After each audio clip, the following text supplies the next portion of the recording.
నెలల్లోపే 2,000 views అనేవి రావడం నా అదృష్టంగా యూట్యూబ్ ఛానల్ వాళ్ళు ఇస్తున్నటువంటి సహకార ప్రోత్సాహానికి ఏవో కృతజ్ఞతలు చెబుతూ ఇప్పుడు నేను ఇంట్లోకి వెళ్తాను. ఇది ఒక హ్యాపీగా నేను చేసే పనులన్నిటిలోకి నా మనసుకు ఆనందాన్ని కలిగిస్తున్నటువంటిది యూట్యూబ్ ఛానల్ నిర్మల కవితా సాగరం 4వ భాగం ప్రారంభిస్తున్నాను. Medcharla Venkata Nirmala Subbalakshmi, doctor of MSN Murthy గారు, ఎం నాగరత్నం గారు. ఇందులో మొదటి కవిత పేరు తేజస్సు. 4వ పుస్తకంలో నిర్మల కవితా సాగరంలో తేజస్సు. ఈ పుస్తకంలో ఎన్ని కవితలు ఉన్నాయి అంటే 96 కవితలు ఉన్నాయి. ఈ 4వ పుస్తకం 96 కవితలు ఉన్నాయి. అయితే అసలు కవితలు ప్రారంభించడానికి ముందు ఇంట్రడక్షన్ మాత్రం అన్నీ చెప్పాలనుకుంటున్నాను ఈ పుస్తకాన్ని. ఎందుకు అంటే రోడ్డు యాక్సిడెంట్, లారీ యాక్సిడెంట్ అయ్యి లోపలికి బాడీ వెళ్ళి చచ్చిపోయాను, ఇంక నా పని అయిపోయింది అనుకున్న సమయంలో ఎవరో చిన్న కుర్రోడు వచ్చి లారీ లోపల నుంచి లోపలికి వెళ్ళిపోయిన నా బాడీని మెల్లిగా బయటికి తీసుకొచ్చేసాడు. మేడం గారు భయపడకండి, కంగారు పడకండి, ఈ యాక్సిడెంట్కి మీకేమీ కాదు అని. అది అయిన తర్వాత జడ్జిమెంటు నా కేసు నేనే చేసుకోవడం, ఆ యొక్క నష్టపరిహారాన్ని కాస్త కవితల రూపంలో సాహితీ సేవకు కేటాయిస్తున్నాను. అదేవిధంగా చదవడంలో జ్యోతిష్ శాస్త్రం, హస్త సాముద్రికం ద్వారా సంపాదించిన డబ్బుని పుస్తకాలు కొనుక్కుందుకు కూడా కేటాయించుకున్నాను. నన్ను నేనే నా చదువుని అభివృద్ధి చేయడంలో నా కన్న తల్లిగారు పూర్తి ప్రోత్సాహం, సహాయం, సహకారం. ఆమె అంతా నన్నే నా మీదే పంచప్రాణాలు పెట్టుకుని ఆశలు ఆకాంక్షలతో నన్ను పెంచారు. ఆమెను ఎప్పుడూ నేను మోసం చేయలేదు, చెయ్యను కూడా భవిష్యత్తులో కూడా. ఇప్పుడు ఏంటంటే ముందు మాట ఎవరు రాశారు? నిర్మల కవితా సాగరం నేనే, నా గురించి నేనే ఈ పుస్తకాలు రాయడం ముందు మాట చెప్తున్నాను. Okay, next. నిర్మల కవితా సాగరం ఊహల సమాహారం కాదు, కేవలం కొడిగట్టిపోతున్న కొన్ని కుటుంబాలు మానవతా విలువలు నిలబడగలవేమోనని చేస్తున్న ఆకాంక్షల, అక్షరాల ఆశల ఆరాటమే. మారణ హోమాన్ని సృష్టించిన దుర్మార్గపు శక్తులు, అంటే నా మొదటి వివాహం పేరుతో అనమాట, దుర్మార్గపు శక్తులు మిగిల్చిన కొన ఊపిరితో ఉన్న నేను నిజాయితీ నిలబెట్టాలని ఒక ఒంటరి మహిళ కేవలం అక్షరాల ఆధారంగా చేస్తున్న ధర్మ పోరాటం. రుజుమార్గానికి పయనిస్తున్న విజయాల విలాసం. నాడు గతం, నేడు ప్రస్తుతం, రేపు భవిత.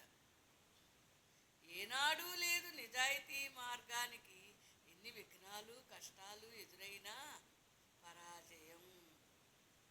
శ్రీశ్రీ గారు చెప్పిన మరో ప్రపంచం ఎక్కడ ఉందో కానీ ఈనాటి ప్రపంచంలో కాగడా వేసి వెతుకుతాం.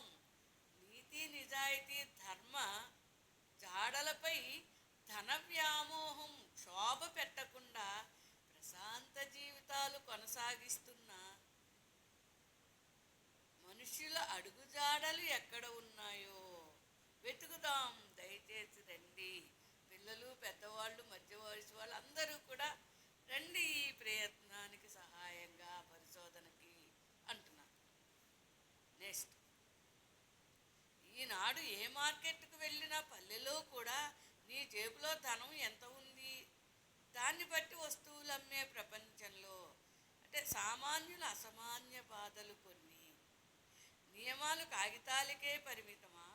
ప్రతి చిన్న పెద్ద వ్యాపారాల్లో ధనాన్ని దోపిడీ చేసే విధానాన్ని వ్యతిరేకిస్తూ, మోస విధానాన్ని, సద్గుణాలను గుర్తించి గౌరవించే మానసిక పెరుగుదల, భౌతిక రూపాన్ని చూసి అంచనా వేయని మంచితనం గల తెలివైన వ్యక్తుల ఉపకార ధోరణులను అణిచివేయని అవకాశవాదుల దుర్మార్గపు నీడలు పడకుండా తమ వంతు పనిని సమర్థవంతంగా నిర్వహించే నిజాయితీ గుణాన్ని ప్రపంచంలో ప్రస్ఫుటింపచేయడంలో ఎంతమందిలో ధర్మాచరణ ఉంది?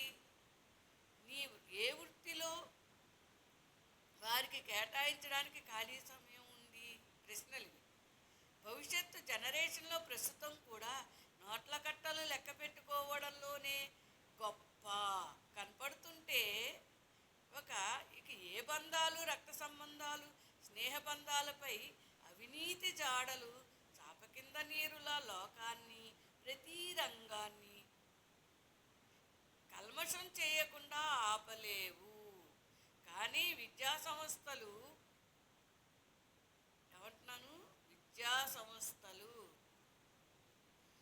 విద్యా సంస్థలకు ఉంది వ్యక్తుల్లో ఔన్నత్యాన్ని తీర్చిదిద్దగల సమర్థత. న్యాయస్థానాలు కూడా కొంతవరకు ఈ ధర్మాచరణలో నిలబడగల సమర్థతని కలిగి ఉన్నాయి. కానీ ఆత్మలో నుంచి రావాలి మార్పు, మనసులోంచి రావాలి. మనసుల్లో, వ్యక్తిత్వాల్లో ఉంటుంది. గడ్డి పువ్వు, గులాబీ పువ్వు రంగు ఒకలా ఉంటాయి, కాకి, కోయిల ఒకలా ఉంటాయి. అంచేత ఏంటి, నటించే మనుషులు, నటించని మనుషులు మధ్య తేడాలు గుర్తించడం చాలా కష్టం అని చెప్తున్నాను మనస్తత్వ విశ్లేషణలో. అయితే తెలుగు విశ్వవిద్యాలయం వారు ఎంతో ఆదరణతో కనీసం ఏ ఏ కవిత్ర రాసిన ఏ పుస్తకమైనా చదివి ఒక పేపరు 100 మార్కులకి నిర్బంధం అని పెడితే ఇంటర్ డిగ్రీల్లో కనుమరుగు అవుతున్న తెలుగు భాష ఔన్నత్యాన్ని నిలబెట్టిన వాళ్ళు అవుతారు. తెలుగు భాషయే కాక ఇతర అనువాదాలు చేసేవారికి కూడా ఆర్థిక ప్రోత్సాహాన్ని ఇస్తున్నట్టయితే చదువుని నిజముగా గౌరవించేవారు ఎవరైనా పేదవారుంటే చదువు వల్ల మోసపోయిన కొందరు మహిళల్లో, పురుషులైనా సరే స్త్రీలైనా సరే, చదువు వల్ల ఎంతో ప్రతిభ ఉంది, గౌరవం దక్కట్లేదు అనాకారితనాల వల్ల. ఏం ఉంటే చదువుల వల్ల మోసపోయిన వాళ్ళను కూడా విద్యాలయం వారు ప్రోత్సహించి పైకి తెస్తారని ఆశపడుతూ, ఆకాంక్షిస్తూ ఈ రచయిత్రి గారు చేసినటువంటి ఈ ప్రయత్నం, ప్రయోగం, దీనికి ఈ కష్టార్జితంతో చేసింది. ఇంక 200 వెల పెట్టారు. ఓ పుస్తకం అమ్ముడైతే కాస్త కూరలు, వారానికో కూరలు వస్తాయి. ఇంకో పుస్తకం అమ్ముడైతే ఏవో అంట్లు బట్టలు తోముకుందుకు సబ్బులు వస్తాయి. ఇలాగనమాట. ఈ అవసరాల కోసం ఈ పుస్తకాలు రాసుకుంటున్న పేద సరస్వతి పుత్రులు, పుత్రికలను సమాజం ఛానల్స్ ఆదరిస్తాయని ఆశపడుతూ ఇట్లు మేడిచెర్ల వెంకట నిర్మల సుబ్బలక్ష్మి, నిర్భయ నా విజేతశ్రీ, కలం పేరు Nirmala Kavithasagaram. Thank you first introduction.